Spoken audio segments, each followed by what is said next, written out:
Hello friends, good morning all of you। राज्य नीति के निर्देशक सिद्धांत, directive principle of state policy. राज्य नीति के निर्देशक सिद्धांतों को DPSP भी बोलते हैं, directive principle of state policy. राज्य नीति के निर्देशक सिद्धांत। जिस प्रकार से भारतीय संविधान में मौलिक अधिकारों को स्थान दिया गया है, उसी प्रकार से भारतीय संविधान में राज्य नीति के निर्देशक सिद्धांतों का भी वर्णन किया गया है।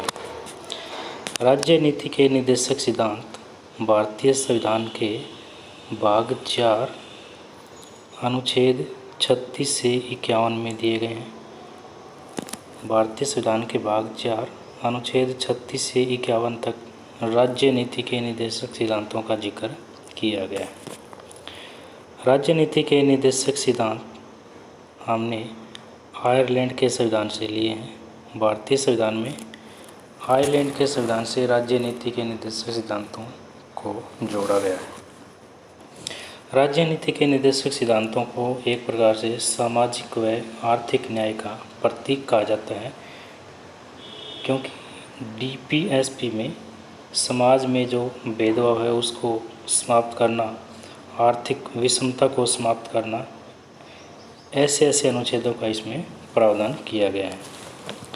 इसके अलावा राज्य नीति के निर्देशक सिद्धांत वाद योग्य नहीं है, न्यायालय में चुनौती नहीं दी जा सकती, लेकिन राज्य नीतियां बनाते समय इन तत्वों का ध्यान अवश्य रखेगा। दो प्रकार के स्टेट मुख्यतः हम जिक्र करते हैं। एक पॉलिश स्टेट होता है जो कि कम से कम कार्य करता है, और सेकंड वेलफेयर स्टेट जो कल्याणकारी राज्य है जो कि अधिकतम कार्य करता है, लोगों के कल्याण के कार्य करता है। इसके अलावा राज्य नीति के निर्देशक सिद्धांतों की जो नेचर है, प्रकृति है, वो सकारात्मक है। तो इस प्रकार से राज्य नीति के निर्देशक सिद्धांतों का जिक्र अनुच्छेद 36 से 51 तक किया गया है। अनुच्छेद 36 में राज्य शब्द को परिभाषित किया गया है। राज्य शब्द की परिभाषा डेफिनेशन अनुच्छेद 36 में है। अनुच्छेद 12 हमने पढ़ा, अनुच्छेद 12 में भी राज्य शब्द की परिभाषा है। तो इस प्रकार से अनुच्छेद 36 में लिखा है कि भाग 4 में राज्य शब्द का वही अर्थ है जो भाग 3 में है। भाग 3 अनुच्छेद 12 में जो राज्य शब्द को परिभाषित किया गया है, वही परिभाषा अनुच्छेद 36 में भी है। अनुच्छेद 36 राज्य शब्द को परिभाषित करता है। अनुच्छेद 37 कहता है कि ये वाद योग्य नहीं है, न्यायालय में चुनौती नहीं दी जा सकती, बल्कि ये राज्य पर निर्भर करता है कि वो राज्य नीति के निर्देशक सिद्धांतों को लागू करता है या नहीं। हम इसके खिलाफ न्यायालय में नहीं जा सकते, बल्कि ये वाद योग्य है, न्यायालय में इनको चुनौती नहीं दी जा सकती। इसके अलावा राज्य जब भी नीति बनाएगा तो DPSP का ध्यान रखेगा। नीति बनाते समय इन तत्वों को ध्यान में रखेगा राज्य। अनुच्छेद 38 कहता है कि सामाजिक, आर्थिक व राजनीतिक न्याय का वर्णन करता है। अनुच्छेद 38 सामाजिक, आर्थिक और राजनीतिक न्याय का वर्णन करता है। अनुच्छेद 38 में सामाजिक, आर्थिक और राजनीतिक न्याय का वर्णन है। अनुच्छेद 39 में 6 बातों का जिक्र किया गया है। 6 बातें कौन कौन सी है? पहली है, राज्य सभी स्त्री व पुरुष को आजीविका उपलब्ध करवाने का समान अवसर उपलब्ध करवाएगा। राज्य सभी स्त्री व पुरुष को आजीविका उपलब्ध करवाने का समान अवसर उपलब्ध करवाएगा। इसी के साथ साथ राज्य मानवीय व भौतिक संसाधनों का आवंटन इस प्रकार से करेगा जिससे कि अधिकतम लोगों का कल्याण हो। मानवीय भौतिक संसाधनों के आवंटन इस प्रकार से किया जाएगा जिससे कि अधिकतम लोगों का कल्याण हो। अनुच्छेद 39 के तहत राज्य आर्थिक साधनों का आवंटन ऐसे करेगा जिससे कि उसका केंद्रीकरण ना हो। अनुच्छेद 39 इस बात को भी स्पष्ट करता है कि राज्य आर्थिक साधनों का आवंटन ऐसे करेगा जिससे केंद्रीकरण ना हो। चौथी महत्वपूर्ण बात है कि समान कार्य के लिए समान वेतन। राज्य समान कार्य के लिए समान वेतन की व्यवस्था भी राज्य के द्वारा की जाएगी। अनुच्छेद 39 में इस बात का स्पष्ट वर्णन किया गया है। पांचवी बात, राज्य स्त्री व पुरुष को ऐसे कार्य नहीं करने देगा जिससे उनके स्वास्थ्य को हानि पहुंचती है, स्वास्थ्य से छेड़छाड़ होती है, स्वास्थ्य को किसी प्रकार की हानि पहुंचती है, स्वास्थ्य के खिलाफ हो, ऐसे कार्य राज्य स्त्री और पुरुष को नहीं करने देगा। और अंत में राज्य बच्चों को ऐसा वातावरण उपलब्ध कराएगा जिससे वह अपना विकास कर सके ताकि उनका शोषण ना हो। तो इस प्रकार से अनुच्छेद 39 में 6 बातों का जिक्र किया गया है। इस प्रकार से राज्य नीति के निर्देशक सिद्धांतों में सबसे महत्वपूर्ण अगर कोई अनुच्छेद है तो वह अनुच्छेद 39 है। अनुच्छेद 39A इससे स्पष्ट होता है कि ये बाद में जोड़ा गया है, मूल संविधान में नहीं था। तो ये 42वें संशोधन 1976 में जोड़ा गया है। अनुच्छेद 39A निःशुल्क न्याय उपलब्ध करवाएगा। अनुच्छेद 39A में इस बात का स्पष्ट वर्णन है कि राज्य निःशुल्क न्याय उपलब्ध करवाएगा। इसी के साथ साथ निःशुल्क विधिक सहायता उपलब्ध राज्य के द्वारा की जाएगी। राज्य इस प्रकार की व्यवस्था के लिए 1987 में नेल्सा एक्ट जो कि 1995 में अपना कार्य उन्होंने शुरू किया, नेल्सा, इसके द्वारा स्टेट लेवल पे सेल्सा SELSA, डिस्ट्रिक्ट लेवल पे डेल्सा DELSA, ये जो आयोग है वो इस प्रकार के व्यक्तियों को आइडेंटिफाई करेगा कि किन व्यक्तियों को निःशुल्क सहायता, निःशुल्क न्याय देना है। तो इस प्रकार से अनुच्छेद 39A निःशुल्क न्याय उपलब्ध करवाने के साथ साथ निःशुल्क विधि सहायता उपलब्ध करवाता है। अनुच्छेद 40 राज्य नीति के निर्देशक सिद्धांतों में महात्मा गांधी जी का प्रभाव भी अनेक अनुच्छेदों पर रहा है और उन्हीं में से एक अनुच्छेद 40 है। अनुच्छेद 40 कहता है कि राज्य ग्राम पंचायतों का गठन करेगा और महात्मा गांधी जी की भी ये फिलॉसफी थी कि ग्राम पंचायतों का गठन, लघु कुटीर उद्योग के बारे में, ग्राम स्वराज्य के बारे में ऐसे विचार महात्मा गांधी जी के रहे हैं। तो इस प्रकार से अनुच्छेद 40 महात्मा गांधी जी से प्रभावित है या गांधीवादी अनुच्छेद भी हम कह सकते हैं। तो अनुच्छेद 40 के अनुसार ग्राम पंचायतों का गठन राज्य के द्वारा किया जाएगा। अनुच्छेद 41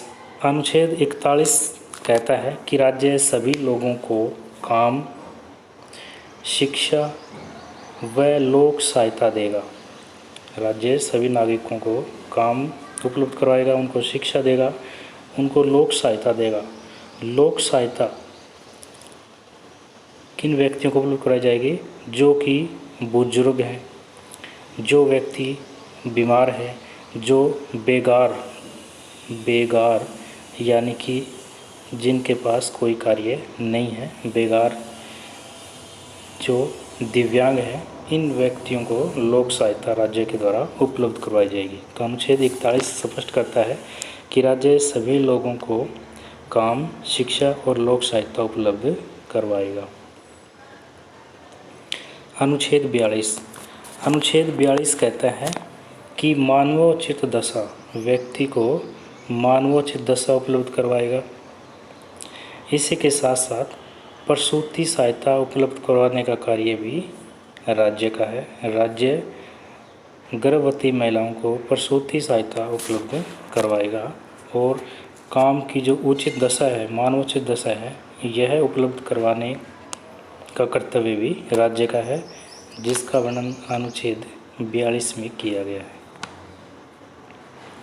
अनुच्छेद 43 स्पष्ट करता है कि मानवोचित व्यवस्था के साथ साथ व्यक्ति को जीवन निर्वाह योग्य वेतन उपलब्ध करवाएगा। उसको मिनिमम जो वेज है, मिनिमम जो उसकी मजदूरी है, यह उपलब्ध करवाना भी राज्य का कर्तव्य है। तो अनुच्छेद 43 स्पष्ट करता है कि जीवन निर्वाह के लिए या जीवन निर्वाह योग्य वेतन उपलब्ध करवाना राज्य का कर्तव्य है, अनुच्छेद 43 के अनुसार।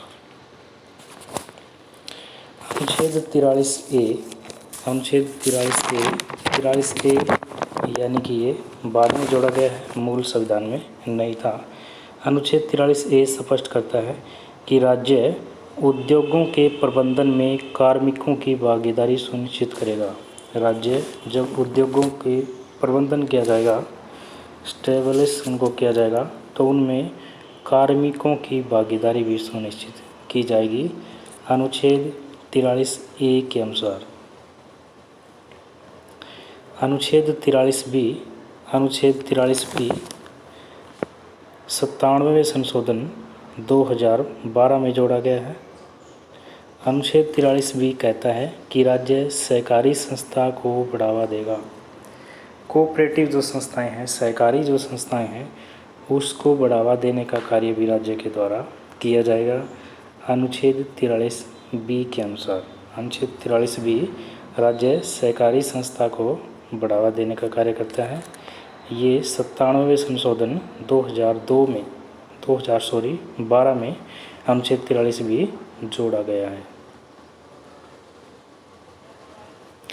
अनुच्छेद 44 भी महत्वपूर्ण अनुच्छेद है। अनुच्छेद 44 कॉमन सिविल कोड का जिक्र करता है, CCC कॉमन सिविल कोड का जिक्र करता है। समान नागरिक संहिता, समान कानूनी संहिता का जिक्र अनुच्छेद 44 करता है कि जब देश एक है तो देश को चलाने के लिए व्यवस्था भी एक होनी चाहिए। अलग अलग व्यवस्थाएं एक देश में अलग अलग नागरिकों के लिए या अलग अलग धर्म के लिए नहीं होनी चाहिए। तो अनुच्छेद 44 इस बात को स्पष्ट करता है कि समान नागरिक संहिता होनी चाहिए, कॉमन सिविल कोड होना चाहिए। एक देश के लिए, ये देश अगर एक है तो देश को चलाने की जो व्यवस्था है वो भी एक होनी चाहिए। अलग अलग धर्म के लिए या अलग अलग जाति के लिए अलग अलग व्यवस्थाएं नहीं होनी चाहिए, अनुच्छेद 44 के अनुसार। अनुच्छेद 45 कहता है कि राज्य 6 वर्ष से कम आयु के बच्चों के लिए प्राथमिक शिक्षा व उनके बाल्यावस्था की देखभाल करने का जो कर्तव्य है ये भी राज्य का है। अनुच्छेद 45 6 से कम आयु के जो बच्चे हैं उनको प्राथमिक शिक्षा देना और उनकी बाल्य अवस्था की जो देखभाल है ये करना राज्य का कर्तव्य है। अनुच्छेद 45 इस बात को स्पष्ट करता है। अनुच्छेद 46 SC और ST अनुसूचित जाति, अनुसूचित जनजाति और इसी के साथ साथ समाज के दुर्बल वर्ग के लिए शिक्षा की व्यवस्था करेगा। अनुच्छेद 46 कहता है कि राज्य SC और ST सदस्यों के साथ साथ समाज के जो दुर्बल वर्ग है, जो वीकर सेक्शन है, उनके लिए शिक्षा की व्यवस्था राज्य के द्वारा की जाएगी। इस बात का जिक्र भी अनुच्छेद 46 में किया गया है। अनुच्छेद 47 प्राथमिक कर्तव्यों का वर्णन करता है। अनुच्छेद 47 में प्राथमिक कर्तव्यों का जिक्र किया गया है कि राज्य के कौन कौन से प्राइमरी ड्यूटीज़ है, कौन कौन से प्राथमिक कर्तव्य हैं। राज्य के मुख्य 3 प्राथमिक कर्तव्यों का जिक्र अनुच्छेद 47 में किया गया है कि राज्य व्यक्ति के जीवन स्तर में सुधार करेगा। राज्य व्यक्ति के जीवन स्तर में सुधार करेगा, पोषाहार में सुधार करेगा, व्यक्ति के पोषाहार में सुधार करेगा। इसी के साथ साथ व्यक्ति के स्वास्थ्य में सुधार करना भी राज्य का प्राथमिक कर्तव्य है, जो कि अनुच्छेद 47 में वर्णित है। अनुच्छेद 47 में राज्य के 3 प्राथमिक कर्तव्यों का वर्णन है। जीवन स्तर में सुधार करना, पोषाहार में सुधार करना, स्वास्थ्य में सुधार करना। इसी के साथ साथ दूसरी बात अनुच्छेद 47 में है कि राज्य मादक पदार्थों पर भी रोक लगाएगा। राज्य के द्वारा मादक पदार्थों पर रोक लगाना अनुच्छेद 47 के तहत आता है। अनुच्छेद 47 इस बात को स्पष्ट करता है कि राज्य मादक पदार्थों पर रोक लगा सकता है। अनुच्छेद 48 कहता है कि राज्य कृषि और पशुपालन में सुधार हेतु उन्नत तकनीक का उपयोग करेगा। राज्य कृषि के साथ साथ पशुपालन में सुधार हेतु उन्नत तकनीक का प्रयोग अनुच्छेद 48 के तहत करेगा। हम कहते हैं कि भारत का संविधान बहुत ज़्यादा विस्तृत है क्योंकि भारतीय संविधान में नागरिकों के लिए ही नहीं बल्कि पशुओं के लिए भी व्यवस्था की गई है, जो कि अनुच्छेद 48 स्पष्ट करता है कि राज्य कृषि और पशुपालन में सुधार हेतु उन्नत तकनीकों का उपयोग करेगा। और इसी के साथ साथ अनुच्छेद 48 कहता है कि राज्य पशु विशेषकर गाय के वध पर रोक लगाएगा।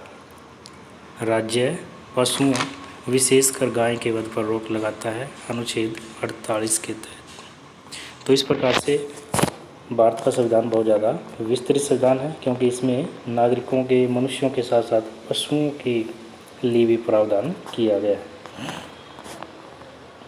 अनुच्छेद 48A स्पष्ट करता है कि राज्य पर्यावरण का संरक्षण करेगा। अनुच्छेद 48A एक कैपिटल ए है, यानी कि ये बाद में जोड़ा गया है, 42वें संशोधन 1976 में जोड़ा गया है।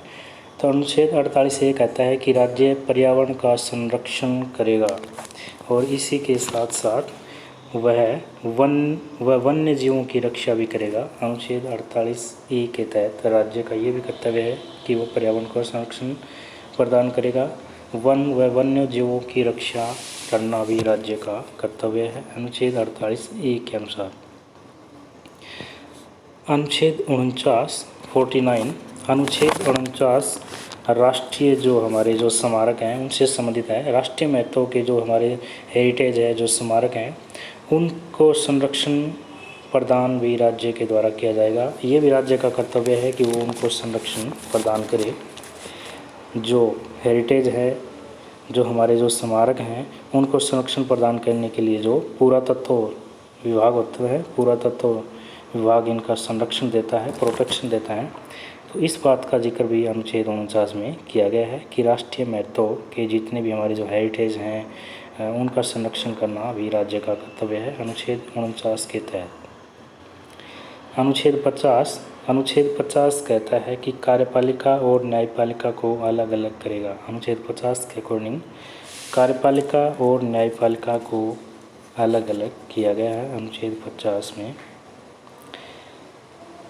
लास्ट हमारा अनुच्छेद है अनुच्छेद 51। अनुच्छेद 51 में 4 बातें मुख्य हैं। अनुच्छेद 51 कहता है कि भारत अंतर्राष्ट्रीय शांति और सुरक्षा को बढ़ावा देगा। ये अनुच्छेद 51 जो है भारत की मुख्यतः विदेश नीति का आधार है, विदेश नीति से संबंधित है। और अनुच्छेद 51 में जो पहली बात है वो है कि भारत अंतर्राष्ट्रीय शांति और सुरक्षा को बढ़ावा देगा और इसी के साथ साथ भारत सभी राष्ट्रों के मध्य सम्मानजनक और न्याय संगत व्यवहार को बढ़ावा देगा। ये भी अनुच्छेद 51 स्पष्ट करता है कि भारत सभी राष्ट्रों के मध्य सम्मानजनक और न्याय संगत व्यवहार को बढ़ावा देगा। इसी के साथ साथ तीसरी बात अनुच्छेद 51 में है कि भारत अंतर्राष्ट्रीय संधि व समझौतों की पालना को बढ़ावा देगा। भारत इंटरनेशनल जो ट्रीटी है, अंतर्राष्ट्रीय संधि है और जो समझौते हैं उसकी पालना को बढ़ावा देने का कार्य भी भारत के द्वारा किया जाएगा। अनुच्छेद 51 इस बात को स्पष्ट करता है। और चौथी बात अनुच्छेद 51 में है कि अंतर्राष्ट्रीय विवाद का समाधान मध्यस्थता के द्वारा किया जाएगा। अंतर्राष्ट्रीय विवाद का समाधान मध्यस्थता के द्वारा किया जाएगा। अनुच्छेद 51 में इन 4 बातों का जिक्र किया गया है जो कि विदेश नीति का आधार है। मुख्य इसमें 4 बातें हैं। भारत अंतर्राष्ट्रीय शांति और सुरक्षा को बढ़ावा देगा। इसी के साथ सभी राष्ट्रों के मध्य सम्मानजनक और न्याय संगत व्यवहार को बढ़ावा देगा। भारत अंतर्राष्ट्रीय संधि व समझौतों की पालना को बढ़ावा देगा। और इसी के साथ साथ अंतर्राष्ट्रीय विवाद का समाधान मध्यस्थता से करेगा। तो इस प्रकार से ये हमारे अनुच्छेद 36 से 51 तक राज्य नीति के निदेशक सिद्धांत अभी हमने पढ़े। और अनुच्छेद 36 से 51 में जो DPSP है, राज्य नीति के निदेशक सिद्धांत हैं, उनके बारे में KT शाह ने कहा कि ये एक ऐसा चेक है जिसका भुगतान बैंक की इच्छा पर छोड़ दिया गया है। ऐसा क्यों कहा KT शाह ने? क्योंकि राज्य नीति के निदेशक सिद्धांत राज्य लागू करे या ना करे ये राज्य पर निर्भर करता है। तो इस प्रकार से क्योंकि इनके खिलाफ हम न्यायालय में भी नहीं जा सकते, वाद योग्य नहीं है, इसीलिए KT शाह ने कहा कि ये एक ऐसा चेक है जिसका भुगतान बैंक की इच्छा पर छोड़ दिया गया है। तो इसी के साथ ही हमारे राज्य नीति के निदेशक सिद्धांत है वो कंप्लीट होते हैं।